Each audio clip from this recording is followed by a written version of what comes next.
an update on the Kilmar Abrego Garcia case. Now remember, earlier this year, he was accidentally deported to El Salvador and begrudgingly brought back when even the Trump administration admitted he was deported by mistake. He was protected by a 2019 judge's order to protect him from gang violence in El Salvador. And then when he was brought back, they filed criminal charges against him in Nashville, where I've been following it. He's since been released on bond pending that trial. Well, now a judge is asking for assurances that he will not be deported against a court injunction from ICE, because ICE filed the notice last week that they want to send him to Liberia as soon as this Friday. Liberia being another of many African countries that has been added to the deportation list, where people are not from countries where Kilmar Abrego Garcia has never been to Liberia, and they only seem to be picking countries that have a huge history of human rights violations. So when I go look at this article, and I went and I looked at left, right, center, all the articles say the same thing, that this judge was saying, I want you to give me assurance that you're not going to deport him in the face of this court order because you've been breaking all these other court orders.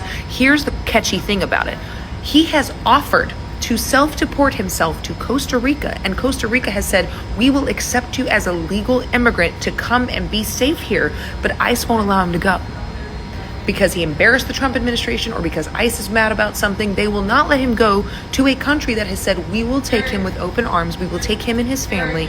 They will not allow him to go there, but want to send him to fucking Liberia, which costs more money than to send, obviously, to transport someone to, say, Central America. And by the way, the Department of Homeland Security was the one that said it is costing them over $17,000 each time they have to deport someone.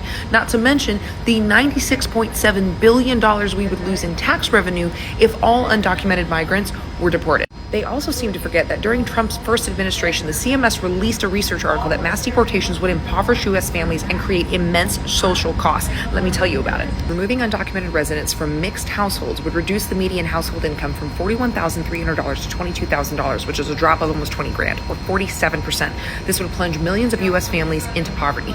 If just 1/3 of U.S.-born children of undocumented residents remain in the U.S. to be raised, the cost of raising those children until they're 18 would be $118 billion. The nation's housing market would be jeopardized because the high percentage of the 1.2 million mortgages held by households with undocumented migrants as part of the family would be in peril. And the GDP would be reduced by 1.4% in the first year, and the cumulative GDP would be reduced by $4.7 trillion over 10 years. Not only is violating due process unconstitutional, but the numbers also don't add up. And I just closed down my personal training business to do this full time, and I'm using Ground News to help me do it. So if you go to groundnews.com/Monty, you can make all of the assessments and comparisons I just did in this video and save yourself time and stay well informed. You get 40% off their Advantage plan, which comes to about $5 a month. I'm excited to do this with you full time.